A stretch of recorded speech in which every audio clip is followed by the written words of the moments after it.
हमने बात की स्थायी बंदोबस्त के गुणों की। स्थायी बंदोबस्त क्या है? अंग्रेजों ने 10 साल के लिए और बाद में उसको स्थायी कर दिया।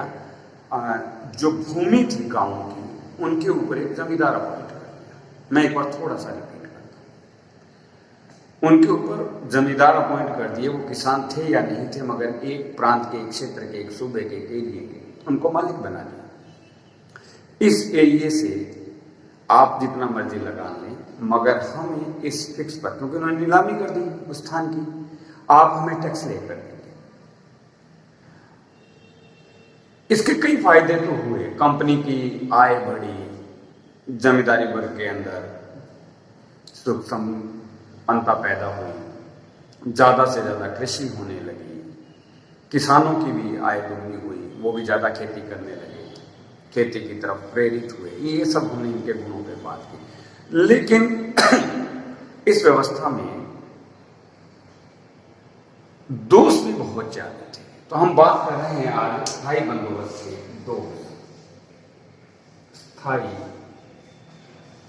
बंदोबस्त के दोष। देखिए, स्थायी बंदोबस्त के अगर हम बात करें तो अनेक लाभ हुए, परंतु इसमें कई हानियां भी थी और हानियां भी देश को कम नहीं थी। इस व्यवस्था में अनेक त्रुटियां थी जिनके परिणाम किसानों को भुगतने पड़े। बेसिकली देखा जाए तो किसानों को ही इसके नुकसान भुगतने पड़े। इनमें सबसे पहला है, अगर हम दोष की बात कर रहे हैं तो कंपनी को आर्थिक घाटा। स्टार्टिंग में कंपनी की जो राजस्व के लिए नीतियां अस्थायी थी, उन्होंने स्थायी करने की कोशिश की, लेकिन लंबे समय के लिए अगर देखा जाए तो कंपनी को इसका बहुत आर्थिक नुकसान उठाना पड़ा। कंपनी की आय फिक्स हो गई और सबसे बड़ी बात थी कि जिस हिसाब से जमींदारों ने किसानों के साथ मिलकर खेती के अंदर नए नए प्रयोग किए, फसलों को बढ़ाया, ज्यादा जमीनें ली गई, तो उससे आय भी बढ़ी। लेकिन स्थायी बंदोबस्त के अंदर पहले ही लगान स्थायी था, इसलिए कंपनी को आर्थिक घाटा उठाना पड़ा। कि लंबे समय तक एक लगान का जब ये काम चलता रहा तो उनको सोर्स ऑफ इनकम उनकी बढ़ नहीं पाई भू राजस्व से, और इस प्रकार कंपनी को आर्थिक घाटा उठाना पड़ा और जमींदारों को और किसानों को इसका बहुत बड़ा फायदा हुआ। नो डाउट हम इसके दोष की बात करें तो दोष यही है जिससे कंपनी को आर्थिक घाटा उठाना। और इसके साथ साथ एक दोष ये है कि जमींदारों पर प्रभाव।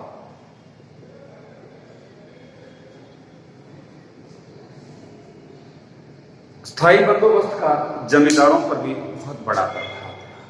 किस ढंग से पड़ा कि जमींदार सुख सुविधा से संपन्न हो गए। अब वो भोग विलास में रहने लगे। हालांकि जमीनों से इनका कोई लिंक नहीं था, केवल उस एरिए के ठेकेदार थे।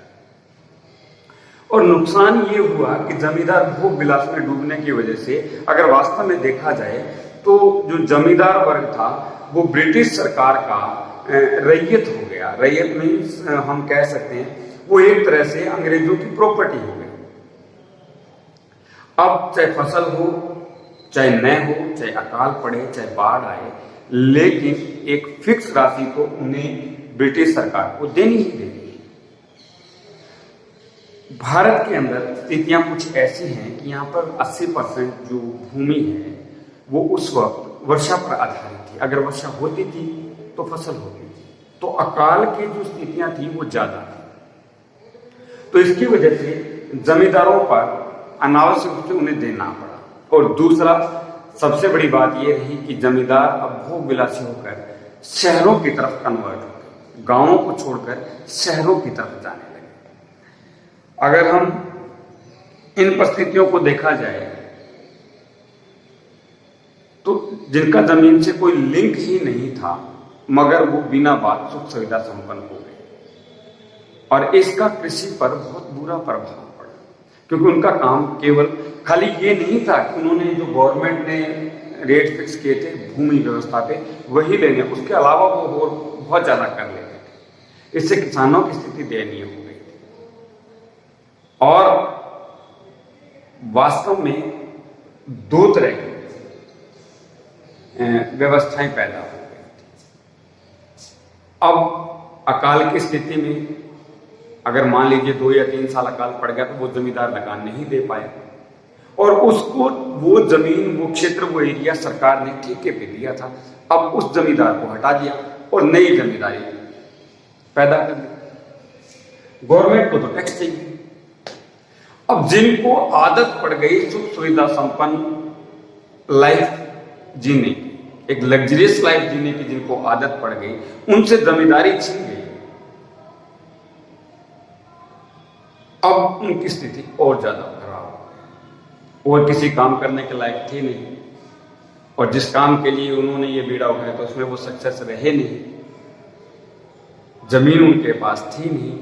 इसलिए इस व्यवस्था का अगर दीर्घकाल रूप में देखा जाए, आगे लंबे समय तक चल के देखा जाए, तो जमींदारों पर भी स्थायी बंदोबस्त का प्रभाव पड़ा। इसके साथ साथ किसानों पर बुरा प्रभाव, किसानों पर बुरा प्रभाव, नो डाउट, इसमें कहने वाली कोई बात नहीं, क्योंकि किसान अब जमीन के मालिक न होकर जमींदार की प्रॉपर्टी हो गई। जमींदार किसान से अपने हिसाब से फसलों की कीमत अदा करता, वो कहीं और बेच नहीं सकता था, वही लेता था और आगे जमींदार अपने हिसाब से बेचता था। इसके अलावा जो जमींदार थे उनके अपने गुर्गे थे, उनके अपने लठेत थे, उनके अपने बॉडीगार्ड थे, उनके अत्याचारों का सामना भी किसानों को करना पड़ता था। किसान की स्थिति और ज्यादा दयनीय हो गई। इसके साथ साथ उसके जो अलग काम थे, जैसे उसने खेत के पास अगर कहीं तालाब है और मछली पालन का है, चारागाह है, लकड़ियां वगैरह काट लेते थे, वो बेच जाते थे, इसे उन पर भी जमींदारों का अधिकार। अब एक तरह से ये किसान जमींदारों की दास हो गए और इनकी मेहनत के अलावा इनको जो मेहनत करते थे, जो फसलें उगाते थे, उसका तो प्रॉपर इनको मेहनताना मिलता ही नहीं था। जमींदार इनसे बेगारी और करवाते थे, तो इसके अलावा और टैक्स लगा देते थे, इनका खूब शोषण करते थे। और भारत के अंदर देखा जाए तो धीरे धीरे किसानों की स्थिति बहुत ज्यादा बुरी होती जा रही है। हालांकि कंपनी का इनकम बढ़ रही, उनकी फिक्स थी, जो मिल जाती फाइनल, कुछ हो ना हो कोई मतलब नहीं, उनको तो मिला था। लेकिन जो वर्ग कमा कर दे रहा था, जो वर्ग मेहनत कर रहा था, वो बहुत दयनीय स्थिति थी। इसके साथ साथ स्थायी बंदोबस्त का एक और प्रभाव पड़ा, वो है सामाजिक विभेद का बढ़ना। देखिए, स्थायी बंदोबस्त से भारत के अंदर दो वर्ग बन गए, एक सुख सुविधा वर्ग, जमींदार वर्ग, और दूसरा किसान वर्ग, सुविधा विहीन वर्ग। जमींदार शहरों में रहने लगे, वो अंग्रेजों की प्रॉपर्टी हो गई, उनके फेवर में बोलने लगे, और दूसरी तरफ किसान था। और ये जो विभेदता है, ये जो विषमता है, ये जो दूरियां हैं, ये घटने की बजाय इस व्यवस्था की वजह से बढ़ती ही चलेगी। राष्ट्रीय आंदोलन के अंदर इसका बहुत बड़ा प्रभाव पड़ा। ये जमींदार जो अंग्रेजों के पक्षधर थे, इन्होंने केवल अंग्रेजों का ही पक्ष लिया और बात बात पर राष्ट्रीय आंदोलन में भारतीय क्रांतिकारियों सैनिकों के राह में रोड़े अटकाए। क्यों? क्योंकि इनको सुविधा संपन्न बनाया ब्रिटिश सरकार ने। ये स्थितियां स्थायी बंदोबस्त की, जिसका परिणाम हमें बहुत बाद में आकर चला, स्थितियां बहुत खराब होती थी। दोनों ही वर्ग के अंदर विभेद बढ़ते चले गए। और एक अनुमान के अनुसार ऐसा माना जाता है, ये जो भू राजस्व व्यवस्था थी ब्रिटिश सरकार की, इसके अनुसार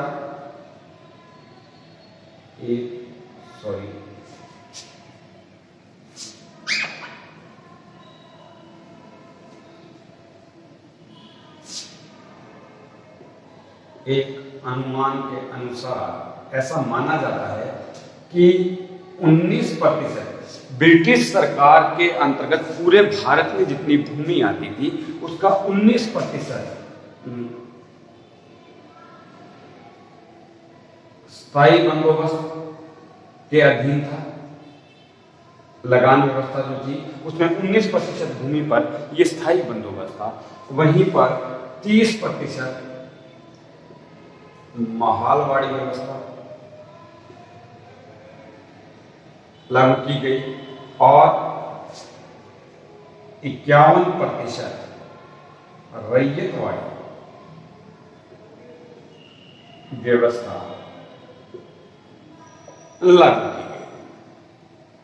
यह विभेद साफ साफ बताता है कि भारत में जो अंग्रेजों के पास भूमि थी उनके ऊपर कौन कौन सी व्यवस्थाएं कितनी कितनी भूमि पर किस प्रतिशत की लगाई गई और इसका हमेशा ही भुगतान किसानों को करना पड़ा।